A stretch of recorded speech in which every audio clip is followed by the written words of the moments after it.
Let me make sure I actually have the comic pulled up too. That way I can reference the ugly teeth. I'm fine when Optimus has a mouth, but I'm really scared if they show us his mouth in this series, Oh given the teeth. my. I'm really nervous.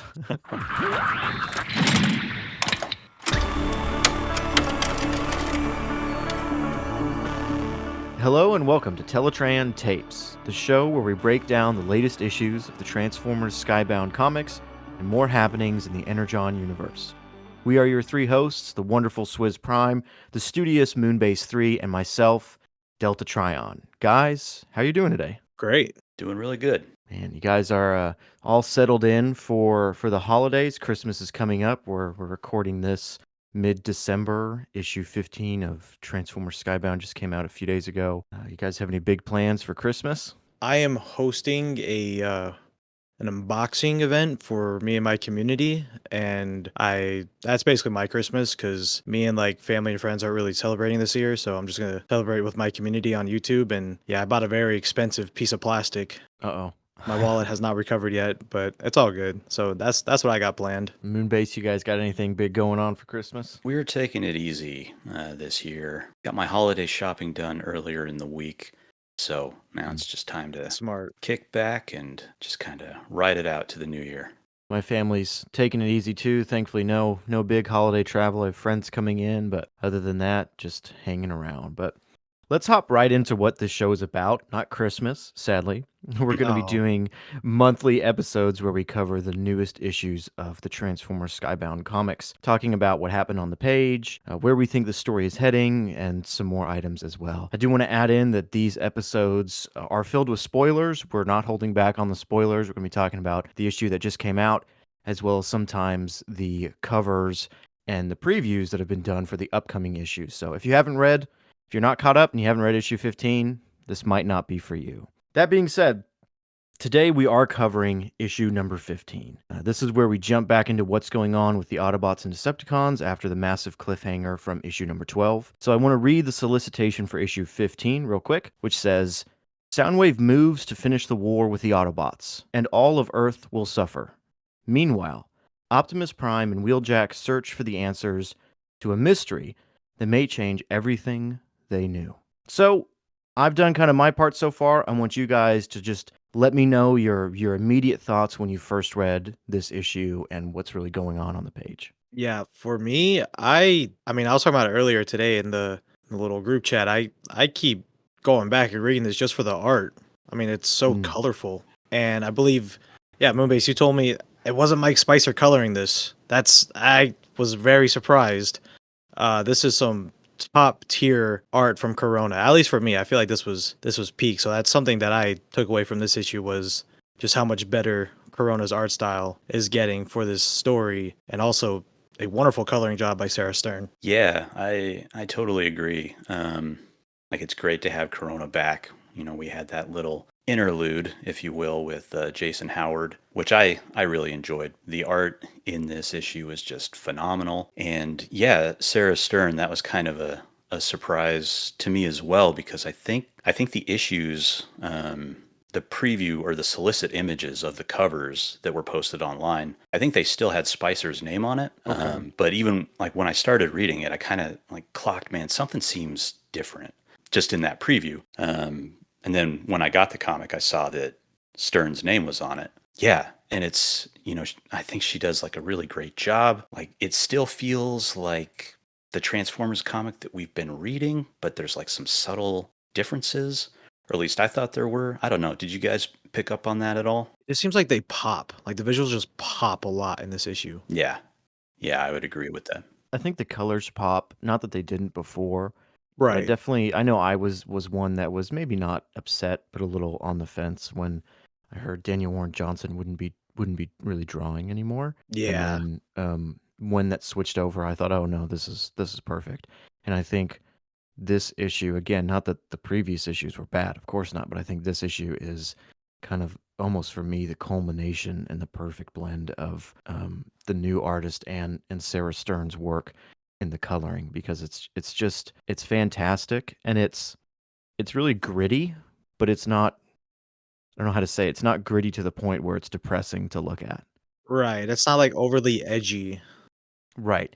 Yeah, you still get these mass emotions from these characters. I think about Thundercracker when he's standing there with his back turned to Soundwave and he says, "This is wrong." You can just see on his face how like upset and disapproving he is of this situation. It's just, it's again, it's gritty and realistic, but it's not, like you said, it's not dark and edgy to the point where I'm sitting there going, "Yeah, okay, whatever." Yeah, and can we take a moment to I mean, I don't know how familiar you guys are with All Hail Megatron.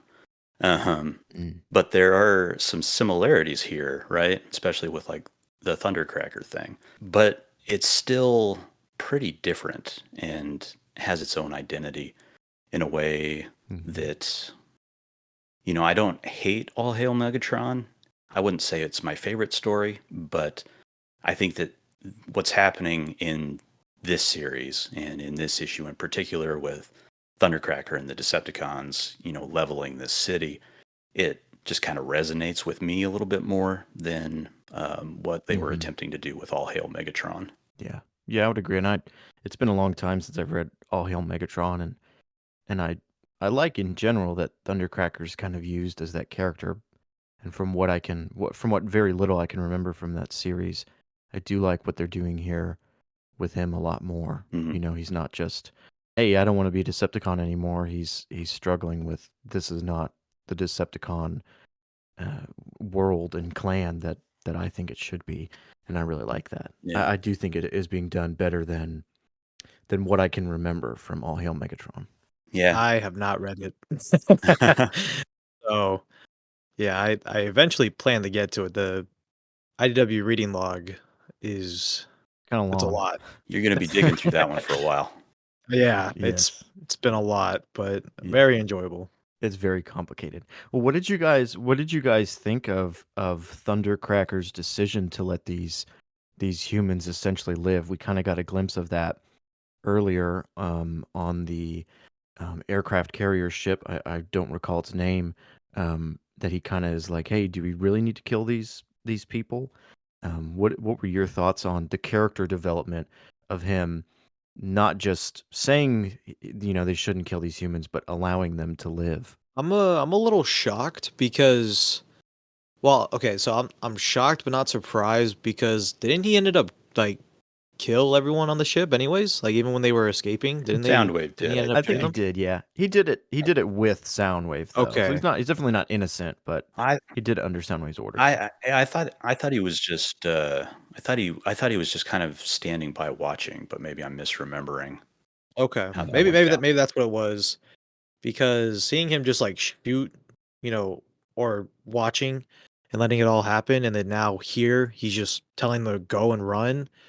I like it. And I mean that's everyone's been saying that since the start of volume 2 that he's not really fully on board with the Decepticon cause. So Mhm. I'm completely with it. I think it's definitely unique. It almost it almost puts me in such a tough situation because I love Soundwave so much, and it's almost like we're watching Soundwave kind of maybe not fall apart, but descend into a side Yeah, of he's definitely at his wits' end. yes, yeah, you're kind of like, "Man, we always like Soundwave. Soundwave is always the best, and he still is the best, but we're Mm. now kind of like, "Oh man, I don't really know if I agree with him even from a villain standpoint."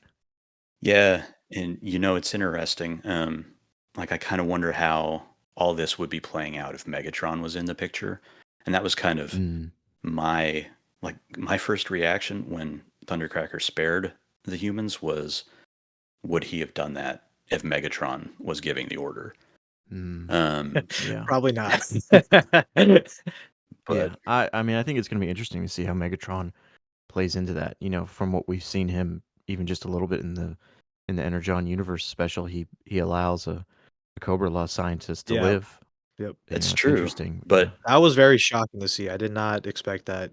you would think that Soundwave would be following in the footsteps of Megatron with his actions. And so it definitely kind of raises the question of what did Thundercracker think he signed up for here? Or if Soundwave has just like gone off the rails here in terms of what Megatron would be doing in this situation. I think it's just kind of continues this overall message that at least that I feel I've been getting from the comic, that there really are no winners in war, and everybody is desperate and at their wits' end. Mhm. Yeah, that, and I also just think like Soundwave doesn't like leading at all, because in Mhm. volume 2, like it was, you got into contact with Shockwave, and Shockwave kind of took over. Like it was, yeah, they were like, kind of like both leaders, but like there was a whole lot of times where like Soundwave was like, oh, we must trust, Shockwave's plan. And I mean, that's when like Brawl overheard, Soundwave talking about Shockwave's plans and all that. So I just don't think he's really like fully on board with being the leader. And considering with what he said at the end of issue 15 and his plan for Laserbeak, I don't think he ever really wanted to be the leader, which is shocking because at the start of volume 2, he really did seem like, okay, I'm the leader now. Starstream, you're done. But Right. I just don't think he really likes to be a leader. Yeah. When Volume 2 started, like you're absolutely right. He was like, I'm in charge now.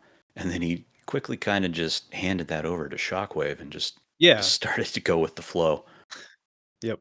He just wants his Ravage back. Yeah. That's all. Yeah, that's all he wants. That's literally all he wants, and I respect that. As a man with 4 dogs, I respect that. He's a family man.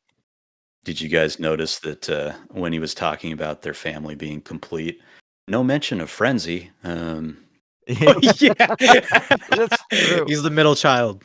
Yeah, we had Rumble in that first page, but Frenzy, Yep. Frenzy didn't Prime like crush his head. Yeah, Oh my God, pretty in the much. later issues. It's one of my Yeah, favorite yeah. pages. Like he just takes Frenzy and Reflector to church, just whacks him on the fence Yeah. post or whatever. Like so Yeah. bad. Johnson's artwork and his amazing ability to draw emotion in that way. Just Yeah, how, it's so those characters are brutal. like, yeah, they're like sprayed, in a curved pattern. It's Yep. it's hilarious. I love it. It's fantastic. So good. Yeah. Well, moving further throughout the comic, we obviously get to see the return of Cliffjumper, which I know a lot of people were at the end of issue 12, I think immediately thought, wait, so where's Cliffjumper? Obviously, something I think that we see a lot with the comic right now is that there's a lot of characters to juggle, and there's just a limited amount of space on the page. And so sometimes we have to wait an issue or two to see, where these characters land. But what were your guys' overall thoughts on a few things here? First was the reintroduction of Cybertron and the Autobot resistance, and most importantly, Cliffjumper's ugly ass teeth. It's great art. Don't get me wrong. It's It great is art. great But art. man, this dude's face is messed up. Yeah, and I think that's, on purpose to just show like how messed up he is, like how much damage he's taking. I mean, it's like with Prime. Like Mhm. Prime looks banged up, but Mhm. Shockwave started I with the teeth when he was torturing him. yeah, Yes, he yep. started just pulling teeth. Yeah, he probably did. It's I wouldn't be surprised. He's a bastard. But I think one thing I really want to like talk about, like with the 3 points you mentioned, is the Autobot resistance, because wow, you could just tell they do not, at least with like Alita's group, they do not like Optimus, and it's Mm-mm. I still am pretty torn. When I first read that, I was kind of like, oh wow, that's cool.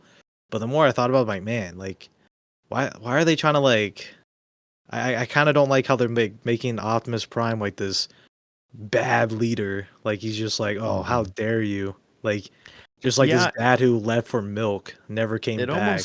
almost it almost feels like there's an aspect to that story that they yet haven't revealed. Megatron mentions that in the Energon Yeah, universe, that's that right. it's specifically Prime's fault. And Yep. so it almost feels like there's going to be a reveal later on of Optimus didn't just leave, but he did something that really did not sit well with people, that leads, people like Blue Streak to, sneak up and kill one of the Coneheads. Yeah, people were Amazing really upset panel. Ramjet died. Yep. Yes, yeah, amazing panel, and the fact that Cliffjumper's in the back, like, oh man, um, and then it's offset with Blur. Yeah, Blur. I will say I'm not a huge fan of Blur. I'm not a huge fan of a lot of the season 3 bots, which is kind of ironic because I love season 3 of the G1 cartoon. But it was cool to see Blur. And what I will say is cool about the whole, them not liking Optimus is like we really don't know what the origins are for Optimus, because at the end of Volume 2, you know, when Optimus basically like hulks out and kills Shockwave, like, and he says like, "Oh, I don't know what happened to me," and then Alita says it's good to see the old version of himself. Like, we don't know what his origins were. Like, maybe he wasn't even like a dock worker or, you know, a librarian. Like a lot of these origins for him, like he might have just been like a full on like gladiator. The way they just like make him seem so brutal back then. Cybertronian pro wrestler. That would be awesome. He has like a stage name.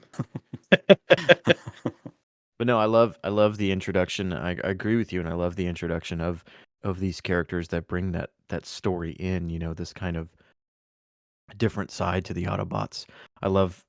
I'm not the hugest fan of Blur either, but I love the way that he's drawn and the way that they do his lettering. You'd mentioned that to me, Swizz, before I'd actually even read the comic, and I thought, oh, is there going to be like Cybertronian speak or something? And then Blur showed up, and I thought they're gonna mush all his words together. Yeah, and he I just will admit, talks at 2 times speed.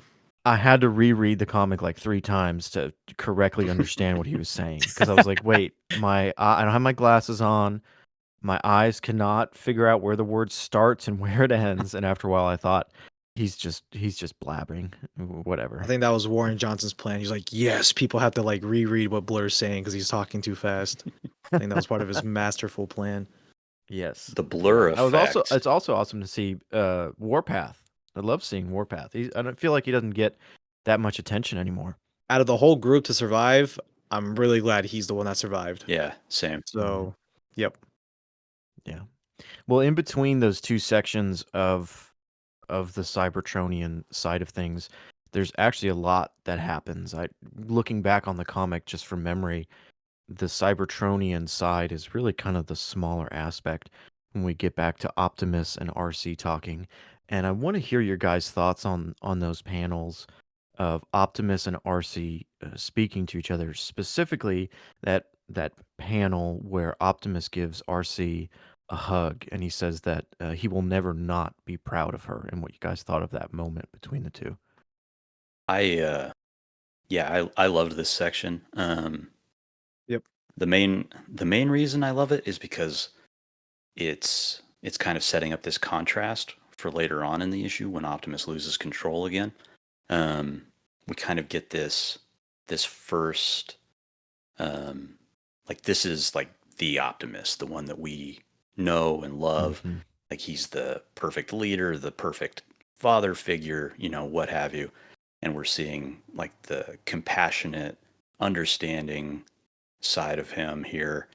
And I think that just the way that it sets up what we see later when he's in Tacoma, where he's almost like a contemptuous parent that is filled with rage at a perceived ungrateful child. I think that it just really speaks to what Johnson is doing with the character, and like that struggle that's going on within him in terms of, I mean, whatever is causing it.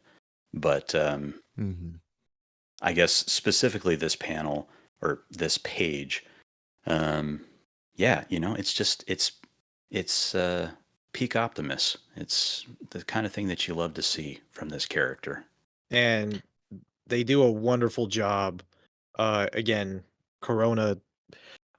I will say too, like, because I do prefer Warren Johnson's art style, and so I was kind of thrown off at first with Corona's art style, but I will say it again, it's really grown on me, and this issue really shows it, because one thing that was really good in Volume 1 is Optimus has like the mouth plate, but like you could see the emotion. And I feel like at first in Volume 2, you didn't see a whole lot of emotion, at least like the first issue or two. And this issue, you can really see the emotion. And like it kind of puts the argument of, oh, well, when Optimus has the mouth plate on, you don't really get to see his facial expressions. That argument kind of gets put to rest here. Like you see how he reacts to RC saying that she has to go and find Magnus. Like he doesn't want her to leave, but he's not going to stop her. Like it's really well done. Yeah. It's all in those eyes. Yeah. His eyes are just drawn so well, so perfectly. Yeah, really reminds me of the death scene from the animated movie. I think that's like Yeah, the example that's like burned into my brain of how expressive that character could be with just his eyes. I so think that good. scene is burned into a lot of people's minds What in do the you wrong mean? I way. don't I don't I don't know what you're talking about. It's okay, guys. He comes back. It's not the same.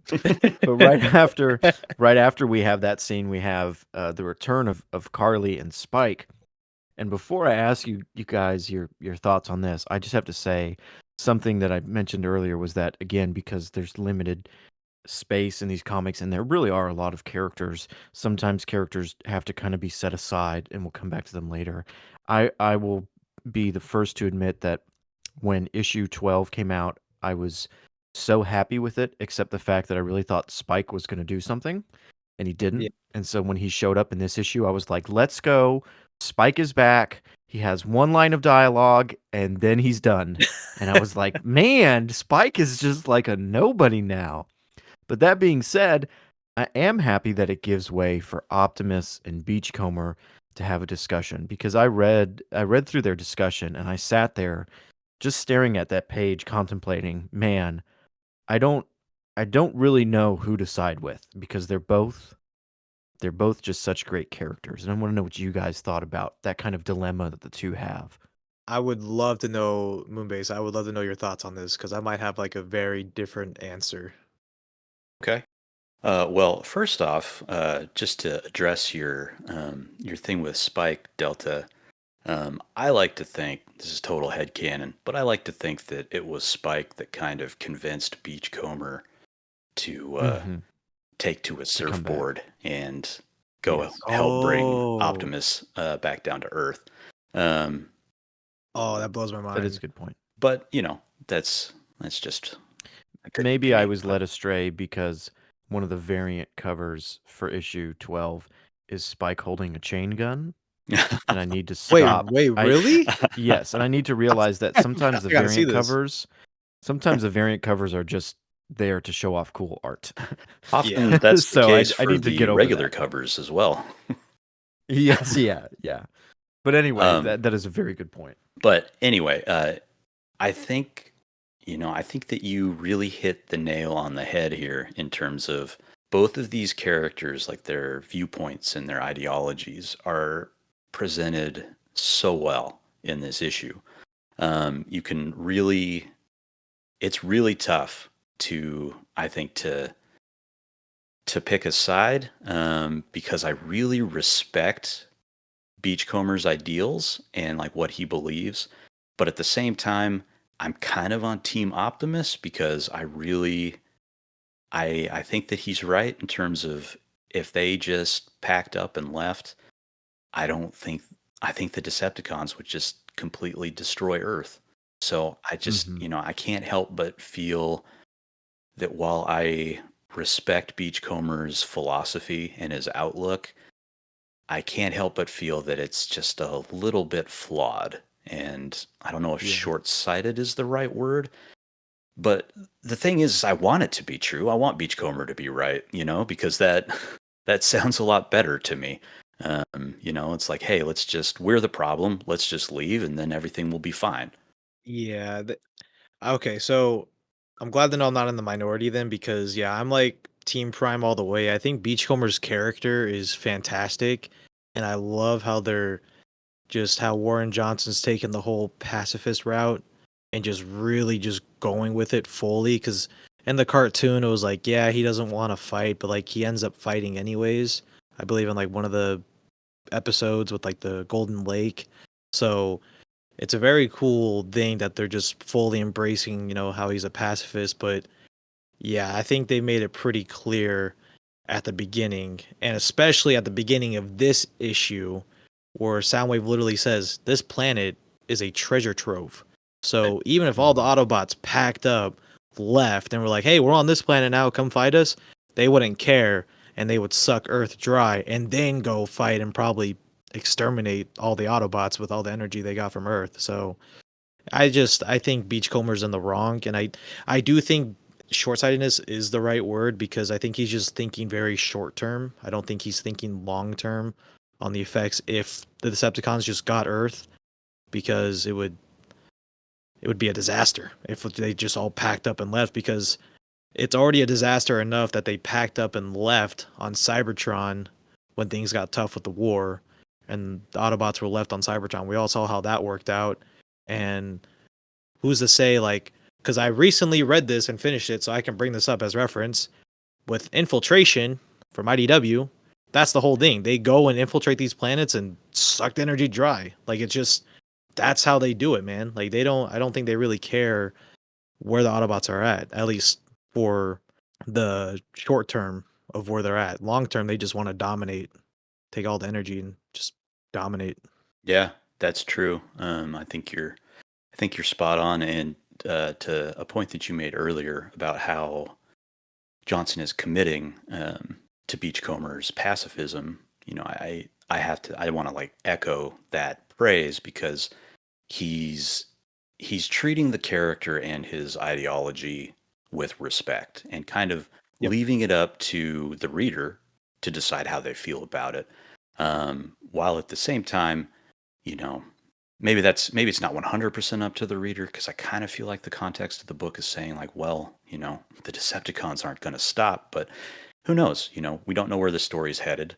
There might be something coming down the pike, but yeah, that was something that definitely stood out to me as well, is that Beachcomber isn't written as like you know, an obvious criticism of pacifism.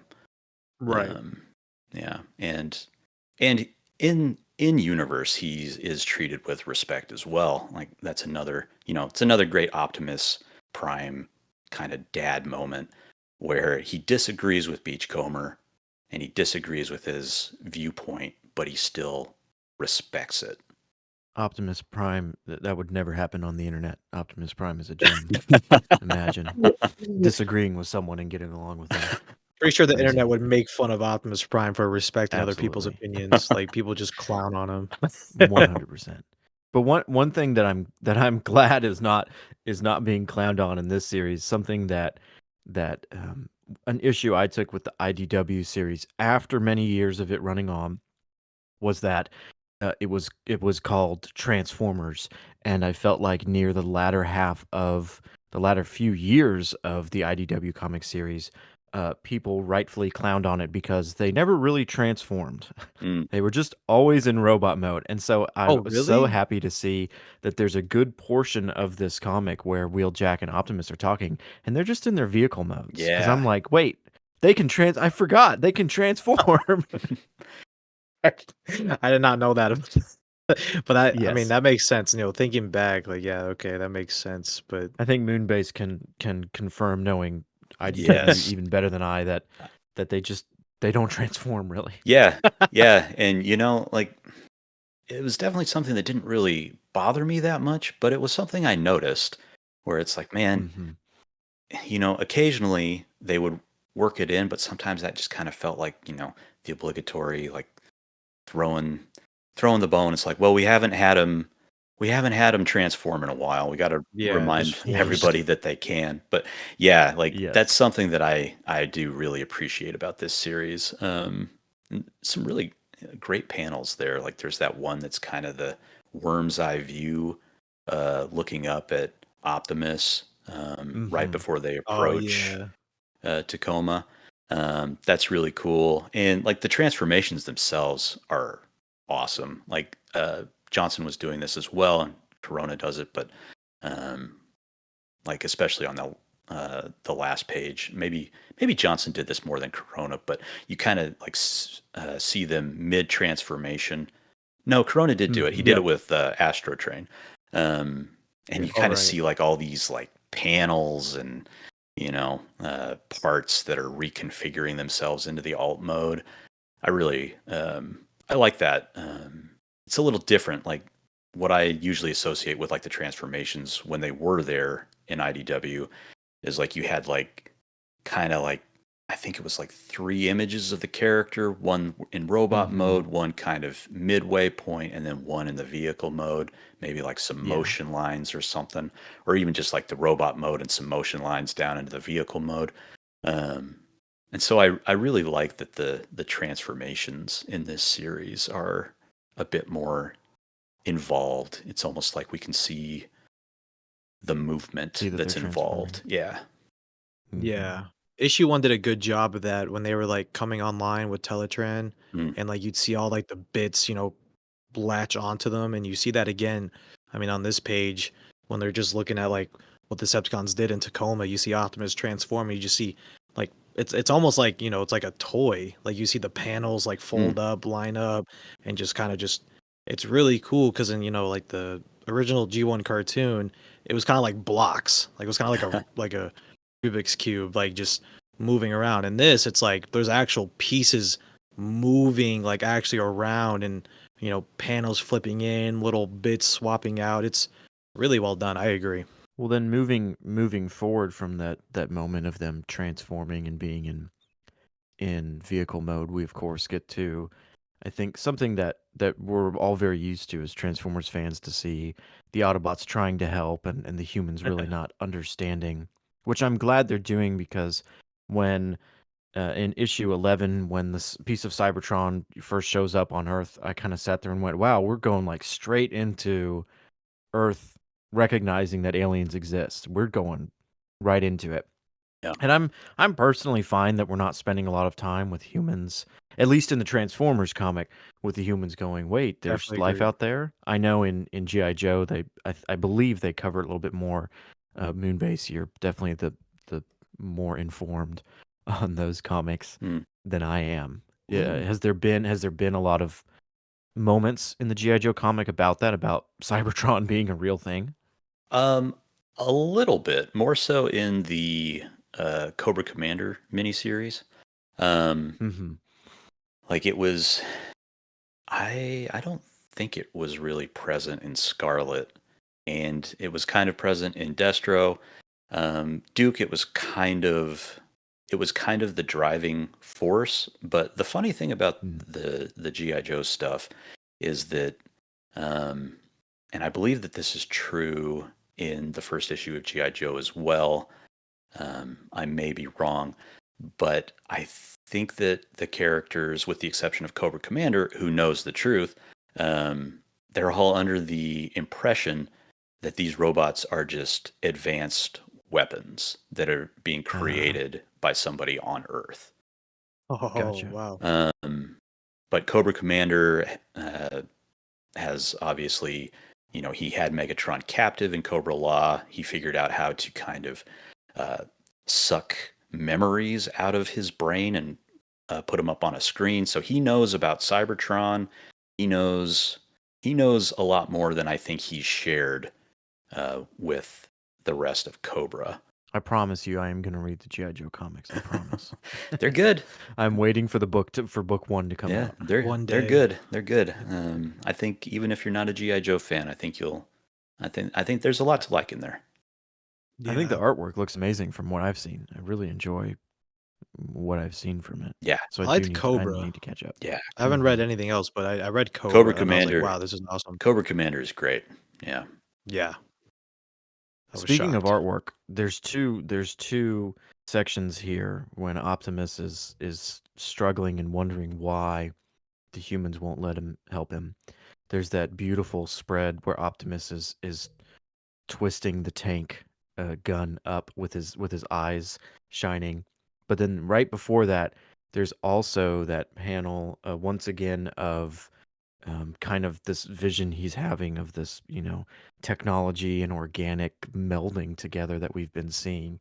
And it's a really kind of haunting image to see, this human being overtaken by this technology.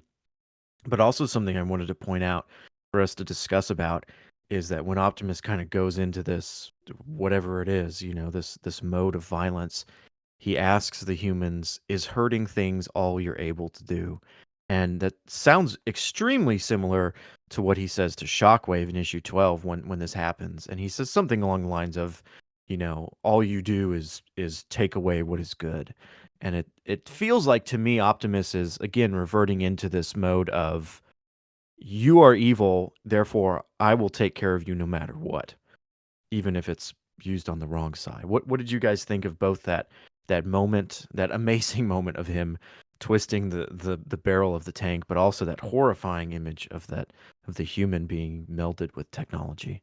I really, really loved every single bit of this. I got very hyped because when they did this in issue 12, I was very shocked that like I would see someone like Optimus Prime have like a breaking point moment, and almost I've been dubbing it the Berserker rage, or like he's like hulking out, because it's so crazy seeing someone like Optimus Prime just all he sees is like red. Like once he snaps, it's just like no matter what's in his sight, he's just gonna destroy. So I thought the whole thing of him, charging at the tank and just flipping over the tank barrel, I thought it was metal. Like I was a really Mhm. big fan, and usually I'm not a fan of something like this with Optimus, but the way it's being done, it leaves a lot of questions, but in a good way, and asking why is he acting like this. Yeah, and I think again with the colors, Sarah Stern, Yep. the colors going from this really vibrant red and really nice deep blue to just almost being a wash of red, and that blue almost just becomes gray or even Yep. black to just be like, nope, this is a different guy. This is a different Optimus. Yeah, that's a great point. And it's a great image. Like that's one of those images where it's like can we get a poster of that? Like, Yeah, Yes, dude, yeah. I agree. Yeah, but just like with the going on the offensive the first time we saw yeah, that. It's just Yeah. this yeah, amazing moment of, oh my goodness. yeah. But yeah, I think it's interesting because you see the things that he's saying. Like it's um, you know, like you were saying, it's very, very similar to like what he said to Shockwave. Um, and it's believable that this is something that would make Optimus angry, like the perspective, Mhm. but it's such like unfiltered rage. Um, so it's very strange in the sense that it's Optimus, but it's also not Optimus.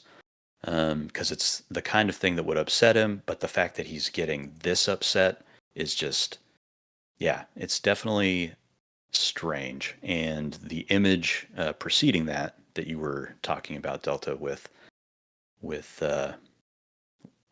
I'm assuming is Spike, or a Yeah, vision baby of Spike. Spike, uh, Mhm.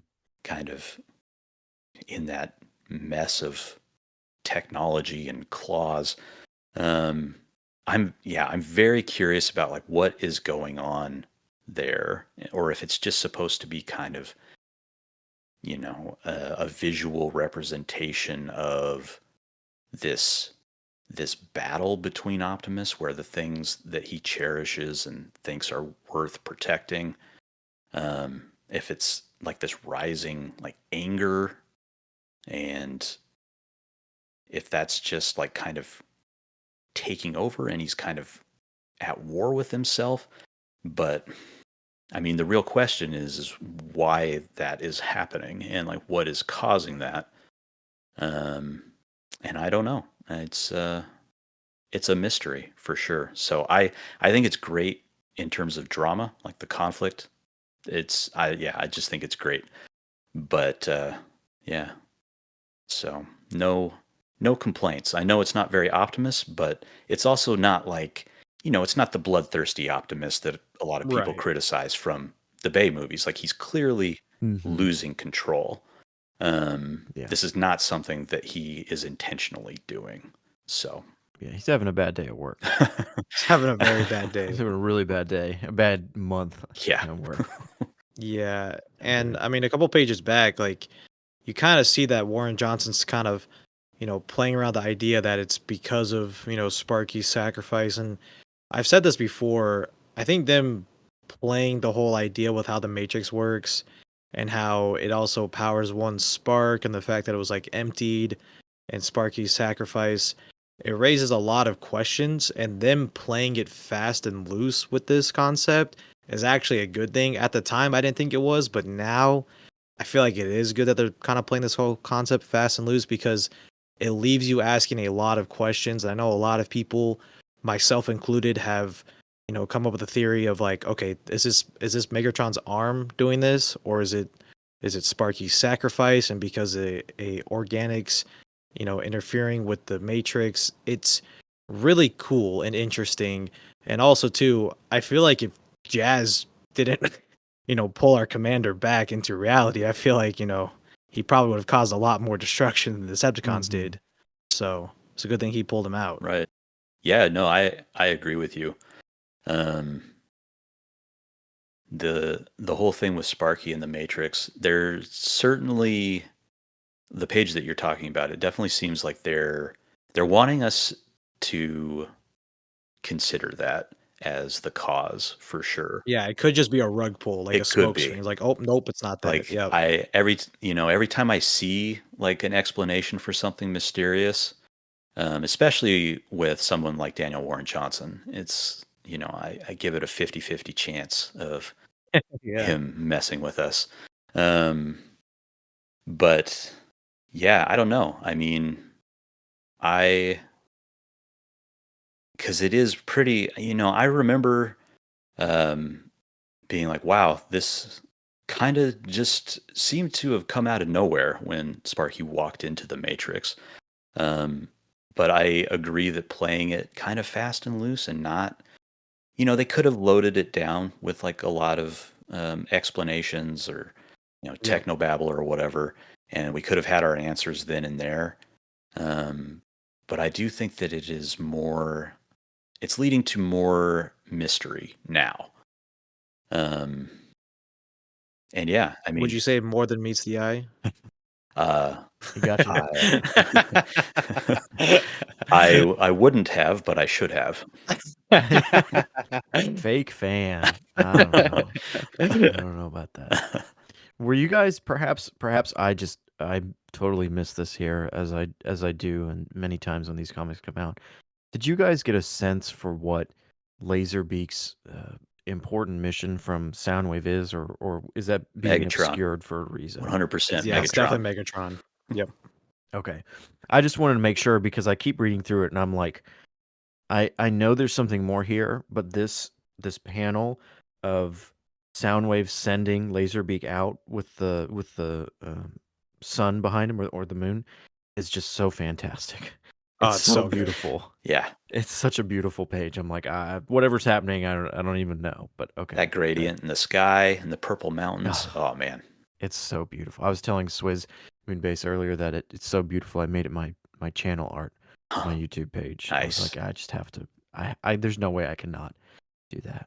Like these After that- artists, they got to be at these conventions, man. Like I would love to I like know. pay for some art. It's so good. Absolutely. Well, what I want to do is grab some of those the variant covers that are just white, blank white, Oh yeah. and take those to conventions and then ask, Oh, can you yeah. please draw me something, anything?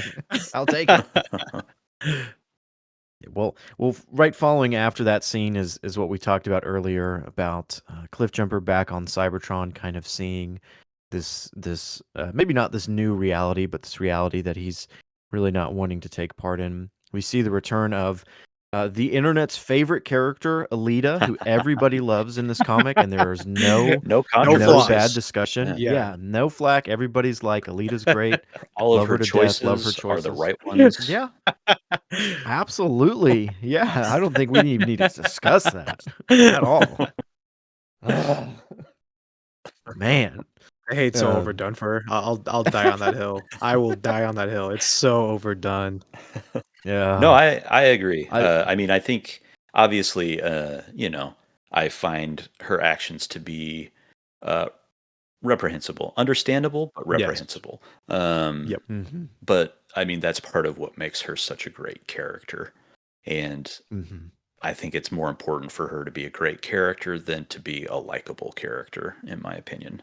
Yeah, absolutely. I think she's written like one of the best written characters in the story. There, I said it. I said I'll die on this. Canceled. Yeah. She is like one of the best written characters in the story because like Think about how many people just like hate her just for her actions. Well, Like, and let me tell you right now, I'm kind of looking forward to yeah. more of a future confrontation between Elita One and Optimus Prime, more so than I am with Megatron. I'm just gonna put Yeah, that out there. it's not gonna be pretty. It's gonna be bad. Yeah. Yeah, I'm looking forward to that too. I'm hoping in my own selfish thoughts that it's in some ways similar to that scene in Transformers Prime where Optimus finally comes to the conclusion that okay, I'm going to take care of Megatron for real this time. It's Yeah. we can keep avoiding this, and so I hope there's that moment between Alita and Optimus of okay, we can keep dancing around this, but this just needs to be taken care of. That way it can be put to rest. And I know that the internet will definitely not have conflicting thoughts on that. Never. No, never. Never. Well, as we come to the end of this comic, I just have to. This is not a complaint from me, but I just have to laugh that I feel like this is the third or fourth time that an Autobot is brought back to life, and immediately there's an explosion. These guys have the worst luck. I feel like how many So times bad. has this happened that they're like, "Welcome back, Trail." Boom. Yeah. Nope. Don't even get to talk. Well, like, they have it at such a bad location. It's so open. Like, they have They it by the do. dam area. So it's just like, what do you expect? Like, yeah, it's They just do. open for ambush at any time, any angle. I mean, to be fair, it happened to Frenzy and Reflector too. So That's true. That's true. It's Theirs very was true. hilarious. Yes. So good. but this That definitely they jumped in. this definitely felt like you know, I don't know if it was like intentionally like a little like joke, but it kind of felt like Johnson was having a little bit of fun with the reputation that the book is getting in terms of the character deaths, where he doesn't even really get to finish introducing Trailbreaker. Like he gets cut off mid name Oh, yeah. before. But that being said, the spoiler cover, the Corona cover for this issue has Trailbreaker within his force field, surrounded by an explosion. So, is that maybe a teaser for what's to come, or maybe that's just the part that's messing with us, and he is actually I dead? say thumbs down on that one. I think he's dead. I've seen a lot of people say, and I'm just saying that I'm not a Trailbreaker hater, because I remember I was like shooting that down, and people were saying like, dude, why do you like hate all these other characters? Like, you don't like the. It's like I do like the other characters, but it's like, dude, in this instance, like, you mean to tell me like right when he came online, it's like, oh man, a huge explosion, pop force field. I'm not buying it, dude. Yeah, I no, think I mean he's that's a just good point. in the bits. Yeah, I think, and as I always say, as much credit as I put toward, and the covers are always amazing. As Yep. much credit as I put towards them, this is also the issue where we have Optimus Prime sitting on a throne of rubble with purple eyes, and it's like, okay, Yeah, maybe this is also just a way for an artist to really show off their skills, because if you Yeah. look at the retailer exclusives, they have the sides where you can buy two of the comics, and each side makes a half of a character. They did it with Optimus Oh and yeah. Megatron, and this time it's Jazz. Mm. Jazz doesn't do a lot in this Yeah. issue. I mean, he does something very important, and it's a Yeah. beautiful cover. But then you look at the comic, and you're like, they're trying to get some really cool art, which I appreciate. Yeah. I love that. Yeah, no, that's true. That's a good point. I might just be coping because I don't want Trailbreaker to be dead. But I don't want to be dead either. He's like such an underrated character, but it's like but imagine yourself like you just get brought back online, Oh, and then yeah. you're just met with an I'd be dead. explosion. Like there's I'd be no dead. way. Yeah, that's what I'm saying. Like maybe Trailbreaker's like built different, but I do want to like talk about this. How do you guys feel about like the spoiler like covers? Like, do you guys care for them? Because like I've seen a lot of people talk about how they don't like how they just show these spoilers. Like issue 17. Like one of the covers, or I think it's the main cover. I could be wrong. It's Thundercracker finding Skywarp. So like I don't know. Like I'm torn. I like the spoiler covers because you're kind of like, okay, so that's what this story is going to be about. But also too, like you pointed out, Delta, a lot of these times these covers are just ways of showing off art. So we just we don't really know if it is a spoiler. But they do have the spoiler covers. Like they'll say spoiler. Right. I'm okay with them. Like it doesn't really bother me as much.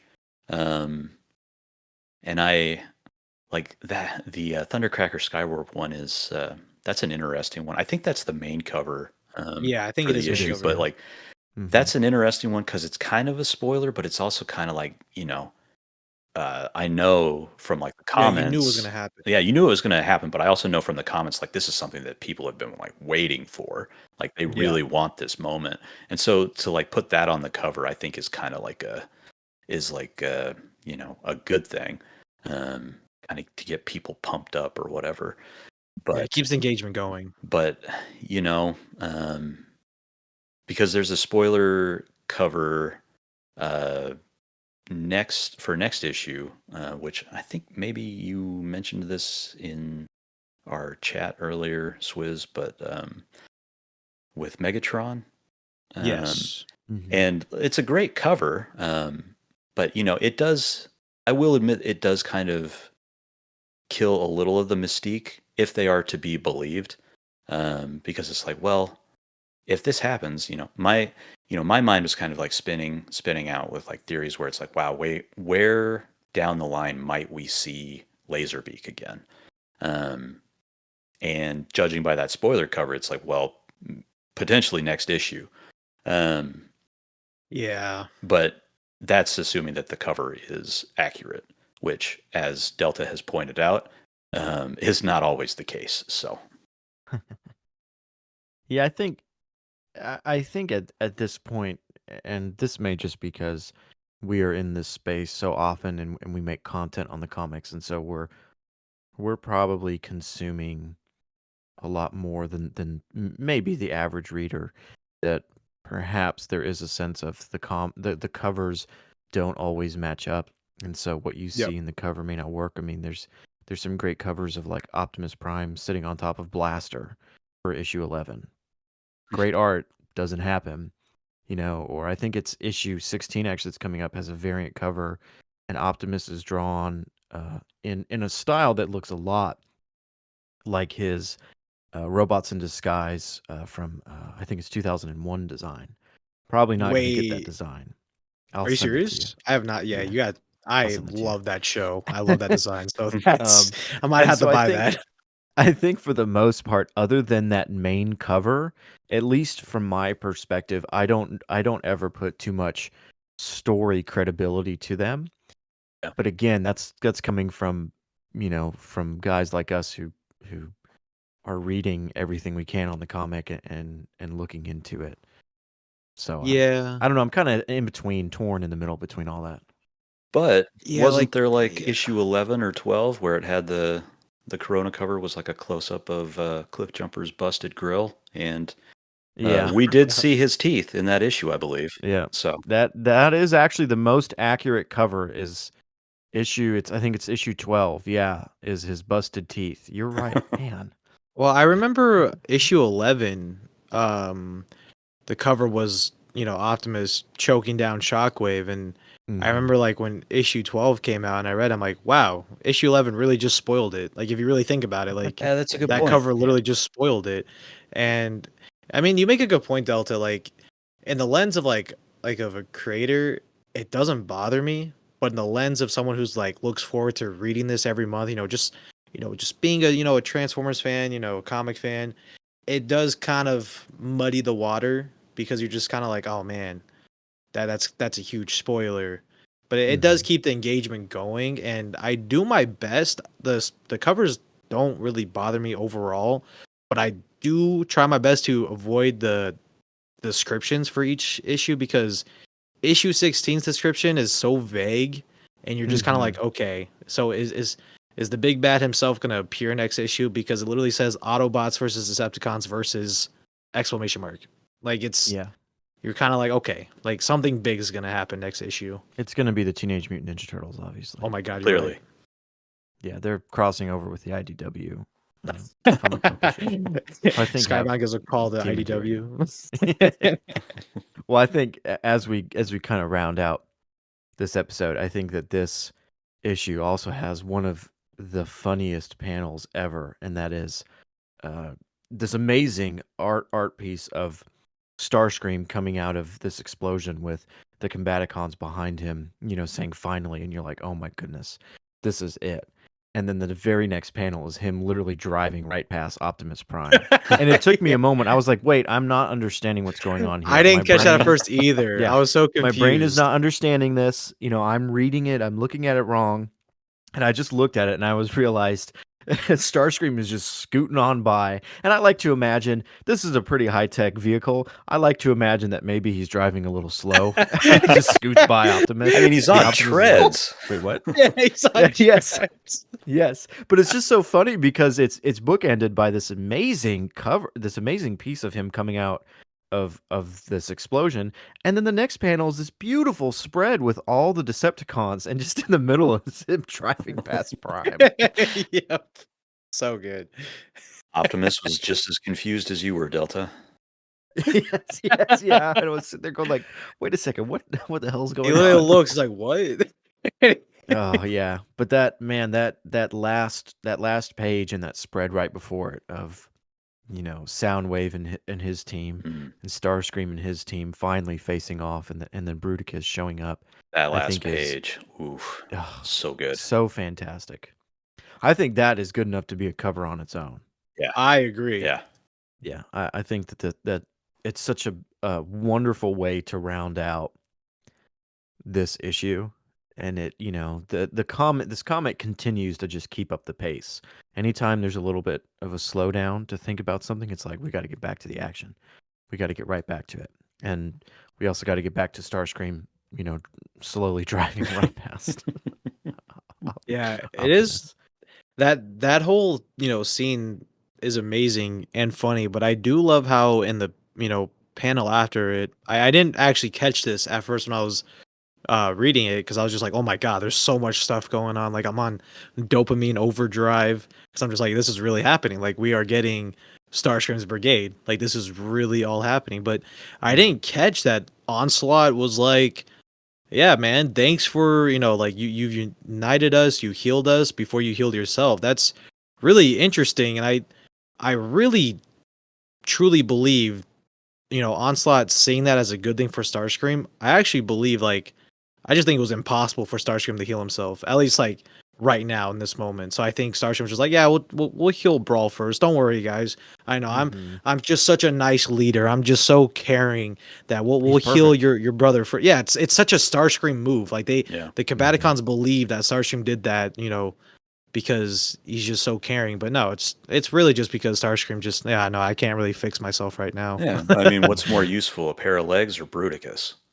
That is a good point. Well, Yeah, we're you make a talking good about point. Starscream, so Yeah, to him, yeah, the former's more important. I do love that Corona has continued to draw that Starscream has the little control unit for the tank in his hand. I love the fact that he literally cannot control his movement without that little thing. It's hilarious. I love it. Although, wait, I guess I'm looking at the panels now, and I don't. And this is not a complaint, but I don't see the artist, the human artist that he kept alive. I wonder if he's an Astro Train or something drawing the battle. Yeah, he's probably in either Astro Train or he's like inside the little tank that Starscream's riding. That would be great. You just see like his face that through Mars the red was so glass. bad. He's just screaming in horror. And where's the cat? Did he keep the cat? I forget. He did keep the cat. Like, I remember I was told that he spared the cat. Yeah. Okay. The cat Maybe the cat has to be an Astro Train. Well, as this comic comes to a close and we get, the reveal of Bruticus, which happens to be my favorite combiner just because I love the Combaticons so much. Overall, Swizz, what did you overall think of the issue? And if you had to rate it, on a 1 to 10 scale, what number would you give it in its entirety? Okay, so I think for me, like, I definitely think this is the best issue of this volume, which is kind of funny because I feel like that's how it always is, at least for me. I'll be like, okay, this is the best issue. And then, like, the next issue or the one after that comes up, like, okay, never mind. That one's the best issue. So I think right now, this one's like, I give it like a solid 8.5. Like, I think this is definitely the best issue in this volume. Not to say that the past two issues were bad, because I thought it was great, going and giving Starscream a proper origins. And I think one thing that I can absolutely take away that I loved in this issue is Optimus Prime's Berserker Rage. I think it's just so cool and unique. So this was an issue that just kind of I don't know that I like that it grew on me. I don't know that that's the necessarily the right thing necessarily, but it's one where I appreciated it the more I read it and the more I kind of sat with it. Um, I think initially I probably would have rated it a 7 out of 10. But the Mhm. more I sat with it, and I really have just come to appreciate the stuff in here with Blue Streak and Cliffjumper, and all of the stuff with Optimus is just great in this issue, to the point where, yeah, I would bump it up to an 8, especially with the phenomenal artwork in here. So yeah, it was good. Initially, I would have gone with a 7 because it kind of felt a little like it was one of those issues where you're kind of moving all the pieces into place for some Mhm. bigger set pieces later. But Yeah. Yeah. I think that there is that is definitely happening, but I think that there's just so much heart and cool character moments, and just some really iconic images in this issue, to the point Mhm. where there's just so much packed in here that, yeah, I'd bump it up to an 8 for sure. Yeah. I think this issue is definitely working overtime to jump back into the main story, given that we Yeah. had the previous 2 months were focused on Starscream and kind of his origin and what was going on with him. And so when I first read this, I too was probably around a 7. I still really liked it, but then the more I thought of it, the more I thought, oh, this is really our jumping off point, really from the end of volume 2. Kind of, okay, we got to get back to the main thing now. Hmm. And I really appreciate how much it was able to do and how quickly it was able to get me reinvested in what was going on. Like, Yep. let's jump right back to where we stopped because we really got to get back to this. And but I do agree with you that it does feel like an issue that is setting up quite a bit, setting up the search for Ultra Magnus, setting up what's going to happen with Cliffjumper, setting up, this whole Decepticon Civil War. But I think it does it so well, and it just keeps me invested in that process of setting things up. Yeah. Yeah, I Well, agree. we're running a little over time, but there's one more question I want to ask you guys. I totally forgot to put it in my show notes, but in the Matrix of Lettership section at the end of the comic, they're talking, and the creators mention that right now, for the time being, their focus is entirely on this monthly title and not doing, more specials and spin-offs. That's something we saw with IDW. There were multiple comics going at the same time that all intersected. What are your guys' thought, generally and briefly, on, hey, this comic, for the time being, is just going to remain this one monthly comic series? Perfect. Don't veer off course from that. I think it is the right decision, especially considering IDW. Um, it's tempting to want to get like some mini series to kind of flesh out the universe, but at the same time, the main story is just so strong. I don't know if I see the point. Um, yeah, it's just nice just having one comic and then you pretty much know what's going on. I mean, I guess you could Mhm. say you need to read G.I. Joe and Void Rivals, but you don't really. So Mhm. I think it's the right decision, and I'm all for it. Yeah, I love their answer where they say, I want to make this book as special as possible while having it be the only Transformers book on the shelves. Let's give people their money's worth, and that's what I love. Is Yeah. Yeah. give me everything I need in one book, and I think it's also helpful for new readers. I mean, Swizz, you're dealing with the headache-inducing reality of trying to read IDW and just how many jumping off points you need to use. There is a lot, and I will say I Delta, I remember talking to you about it earlier this week. I Okay, I'm not asking a whole lot. I don't want like a bunch of spin-offs and a whole, all these stories going on. I would just like one more. Like if we got 2 Transformer stories once a month, I think that would be pretty cool because I thought that was going to be Void Rivals, but Void Rivals is its own entirely different thing. And like you just happen to have these cameos of Transformers characters, which I know people don't like, but I think it works perfect for that story. But I would just kind of like a different, I don't know, that's a tough thing too. It's like with the way the story's being written, it's kind of hard to do a spin-off. Like what would you do the spin-off about? So I would love at least just one more story. I'm not saying anything how they're doing with like GI Joe and all those different stories and 6-issue run, but I don't know, just one more story would be cool, but I don't know how you would be able to do it if I'm being honest. Yeah, I think it would be hard to split a character from what is going on and have it tied in. I would say that the only way to do it is to have the Cybertron stuff be separate.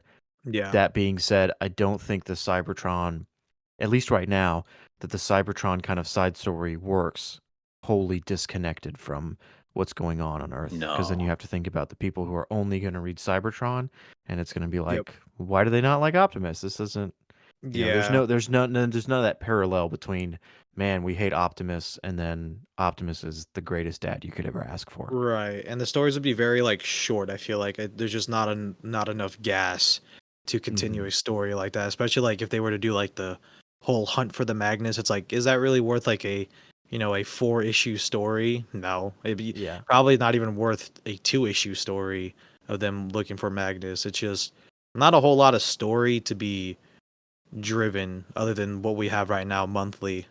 So I just don't know how they would go about doing it, but I would love at least another story going on. I just don't know how.